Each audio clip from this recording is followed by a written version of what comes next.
So, Saturday morning at the flea market, pile of books. Let's go through them and see what I got, why I picked them up. Up next on this video from Bronzeville Comics.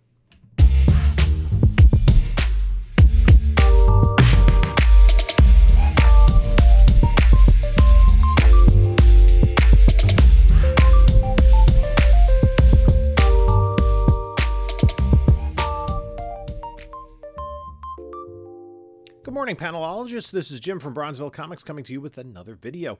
Before we get started, please like, comment, subscribe, do all that great stuff. We're approaching 4,900 subs. And when I get to 4,900, I'll start announcing the details about the 5,000 subscriber giveaway. And I'd like to thank everyone who has already subscribed to the channel, been watching my videos, and come along for this ride. Really appreciate that. It's, I do this for fun, like in the solitude of my basement, and when I go to shows and stuff, people from the community reach out and say hello, and that's kind of cool. Also follow me on other socials, Bronzeville_Comics on Instagram, also on Whatnot, Bronzeville_Comics. We do sales Monday night at 10 p.m. Eastern Time, and if you're not yet signed on to Whatnot, you can sign on using the link in the description of this video and get $10 off your first purchase. That does not have to be with me. Also in the description is a link to my eBay store as well as my email. So I know there's a lot of negativity around Whatnot, but if you use it in the right way, it's an opportunity to get some books at some good deals. Whether it's with me or somebody else, I try to be fair with my pricing and with my my grading of my books. It's nobody's twisting anyone's arms to buy there, but be an educated consumer. That's really the bottom line there. And buy what you want to buy. Don't buy what you think you should be buying because it's hot or it's made a list. Have it be something that you want to buy. And do your own research. If you think it's going to go up in value and that's the reason you're buying it, that's fine. If you just want it for your personal collection and that's why you're buying something, that's fine too. Anyway, I took a trip to the flea market this morning. We got started on the road. So we're headed up to the Stormville Flea Market. I overslept a little bit, so I'm not getting there at like the opening of the market. So we're gonna see what's there, what we can grab. Usually find some good deals anyway, even as I've been searching around for a couple hours. So we're getting a little bit of a late start. Didn't go to bed early enough last night. So here we are approaching the flea market. Parking is right here, so the sun is strong.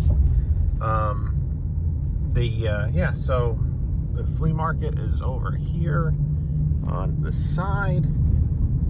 I'm going to try to park around back, see how many spaces are still left over there, and you can see all the tents set up for. It's a pretty cool morning. It's 44 degrees, and all I have is a hoodie on. So I might be underdressed for the weather.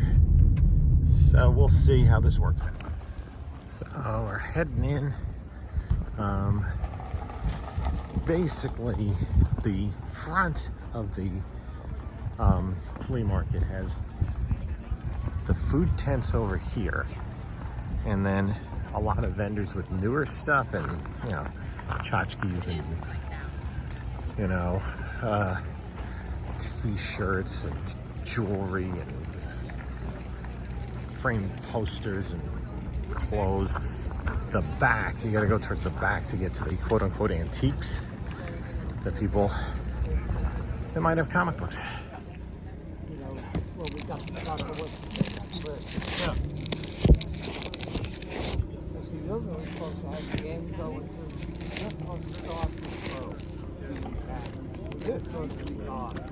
And then it's supposed to be they leave a spot for us. Oh, good God, excuse me. I should buy that just to burn it. Don't say that. He's the nicest guy does. Oh, yeah. I helped put on the show. But so were a bunch of guys on the side. He said, what do you want me to write? And he wrote best wishes for all the problems.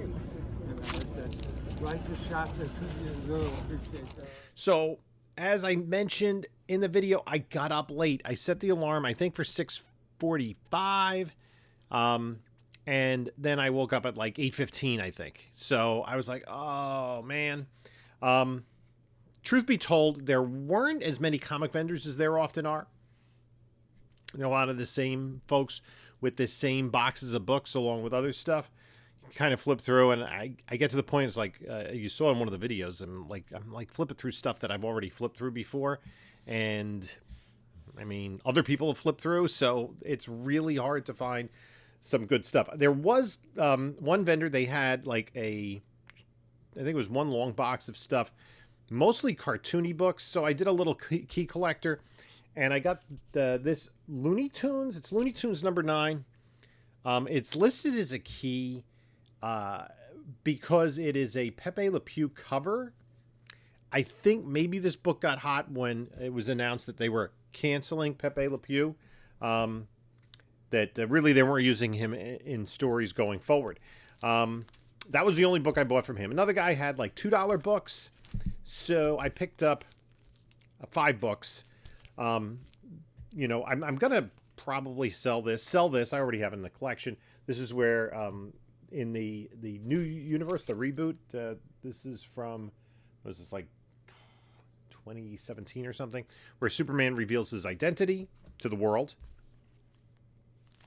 I picked up this Black Hawk by Mark Cavanier and Dan Spiegel. This is because John from Bronze and Modern Gods had talked about this short reboot run where they continue the numbering in the mid-'80s of the Black Hawk series. It ran about a year, so that's going to be saved.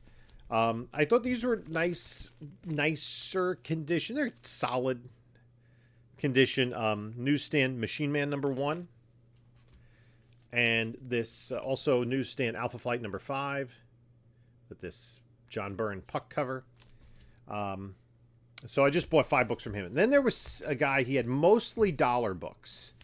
And so I picked up Blue Beetle number 1. This is, I believe, a reprint of Jaime Reyes' first ongoing series, but it coincides with the release of the movie. Picked up this Daredevil, classic John Romita Sr. cover, which is an homage to his days doing romance covers. I picked up a few issues of GI Combat. They had a number. I tried to pick out the ones that were in decent condition. I mean, still for 20-25 centers. And then this I grabbed. It's the last issue of the series. There are always folks who like last issues. This was in better condition because it's from 1987. These books are all going in. I picked up a number of war books because a week from tomorrow, right, which would be the 13th of November, following Veterans Day, I'm going to be doing a war book night, and I have nearly about 150 war books for that show. A lot of DC from the late 50s, early 60s, so some nice old, pretty good condition war books, some really good stuff in there. So if you're a collector of war books, this is, I like to do theme shows on whatnot because you have a concentrated audience in there, and people are finding what they're looking for rather than, me going through, some randomness. This, so then these were, there's a guy with $1 and $2 bins. Most of these books are dollar books. This Uncanny X-Men Annual White Queen, I don't know why that's not worth more. I picked up a couple of recent Wonder Woman variant covers, and these just for $1 a piece, sure. Another GI Combat 20 center. X-Men. What number is that? 320. Not a huge key. There's a very minor key. I picked up a few, like 5 issues of Unknown Soldier. This is a little bit later in the run. They're in pretty decent condition. I was looking for the ones that look nicer. And he did have some priced books. I picked out 2 that are related. Teen Titans 37 and Teen Titans 39. If you've been on my show before, I've been kind of... These are... When I talk about slab, sell, spec, save are books that are going into the PC. So the Wonder Woman variants I'll put in the PC. Those are pretty cool. And I think the war books are all going up for sale. And I don't think there's anything else that I've decided to save just yet from the books that I've gone through. No, I don't think so. So, yeah. No, most everything will be for sale. Speculation. This is the first cameo and first full appearance of Miss Martian. And you've heard me talk about this character before. She's such a big character in Young Justice. I think at some point they're going to use her. She was on the Supergirl TV series, used to kind of minimal effect. But I think it's a really cool character, and I think that first appearance, it's cheap enough to get. Then this is the only book in the that I picked up today that I'm going to put in the slab pile. This is a minty copy of the first appearance of Joe Fixit, Hulk 347. This is a post-McFarlane cover. That's not McFarlane. I'm not even sure who did that cover, but this is a book in a 9.8 is I think about $160. So that I'm going to put over here. That's going in the slab pile. The rest of the books, I think, pretty sure. Yeah, the rest of the books I picked up from Warren at Card Comics. He's there like every Stormville, and he gave me a really good deal on a bundle of comics. I picked up Superman, Neil Adams cover number 215. I really enjoy that cover. Superman Family 167, 100-pager. This is a pretty nice shape. I might have this already, but I think it's an upgrade. I've been collecting the 100-pagers. That's going to save. This I'm going to save / spec. Adventure Comics 365. This is a Neil Adams cover, and it's the first appearance of Shadowlass. If you've watched my channel at all recently, I've been picking up Legion first appearances when I can. 100-pager. And the romance books, this, I don't know what this means. I can't help the way I am.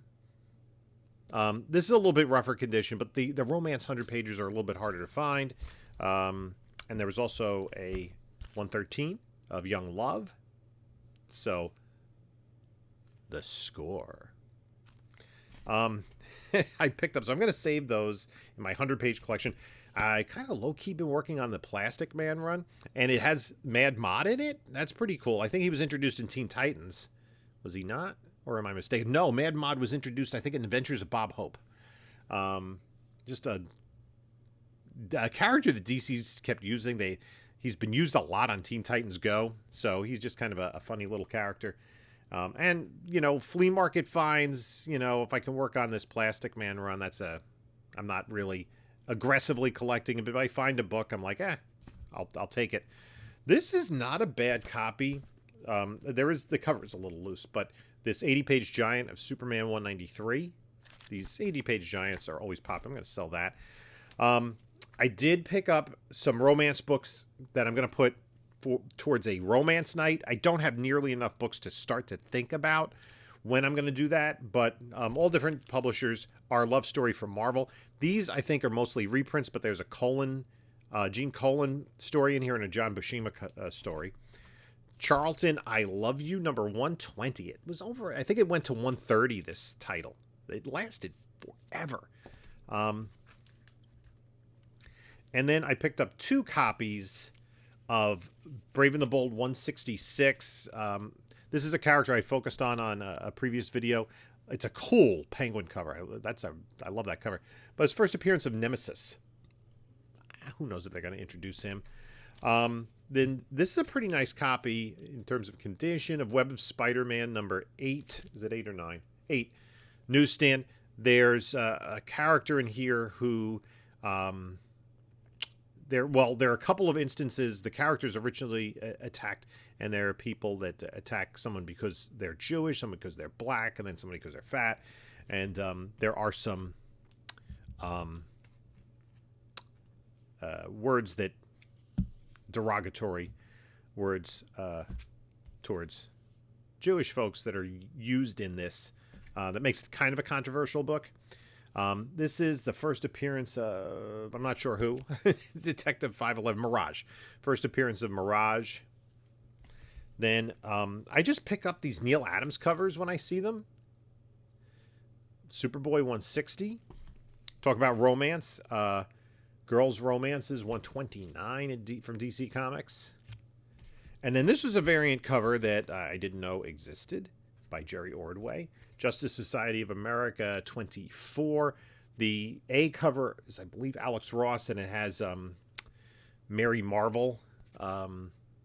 She joins the Black Marvel family, I guess is the best way to describe it, in this issue. And then beat up copy, but Superman 118. This is from 1958. Sure, I'll take that. This is a fairly nice copy of World's Finest 188, another 25-cent 80-page giant. War books. There were a few of this title. I picked up the ones that looked to be nicer, and they kind of range from 5.5 to maybe even 8. And they're 4 issues of Sergeant Fury, number 56, number 64. These will be in my war book sale, number 71 and number 77, just because they were nice. Then this might be an upgrade over my PC. This is DC 100-page super spectacular number DC 21. It's not a super in the Superboy run. This is what DC did with these 100 pagers. I think it ran from DC 4 to DC 23. They would highlight Superman, Superboy, Flash, Batman, whatever. Sometimes the other titles. I'm trying to complete all these 100 pages, and they're great wraparound cover. I really like this cover gallery.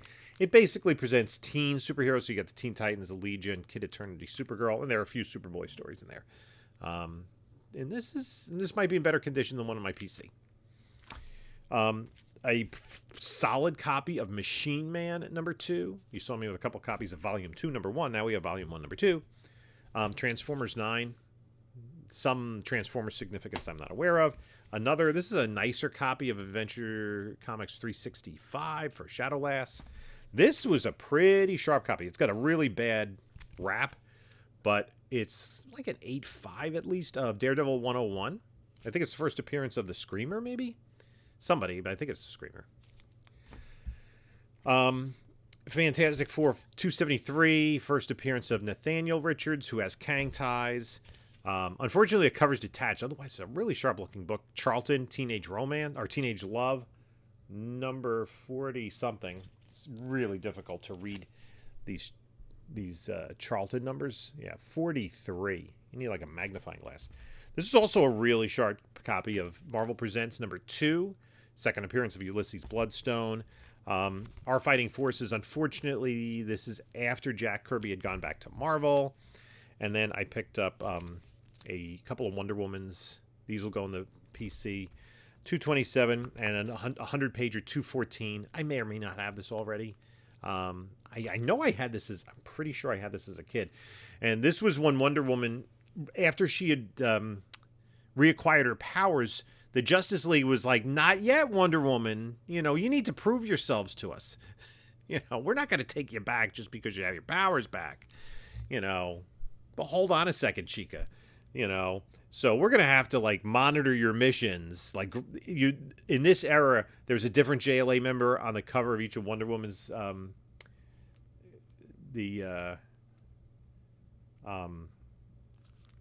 covers, and they'd be like, okay, we're going to make sure that you're up to snuff, that you can, roll with, Elongated Man and the rest of us, we're really not sure about you, Wonder Woman. And then I picked up this, which is Man-Thing number 3. Obviously, early first volume of Man-Thing. This is the first appearance of the first Fool Killer, and it is Steve Gerber zaniness at its height. Fool Killer is like a guy who dresses like a cavalier, and uses a ray gun to kill fools. And he's kind of like a religious zealot in this first incarnation.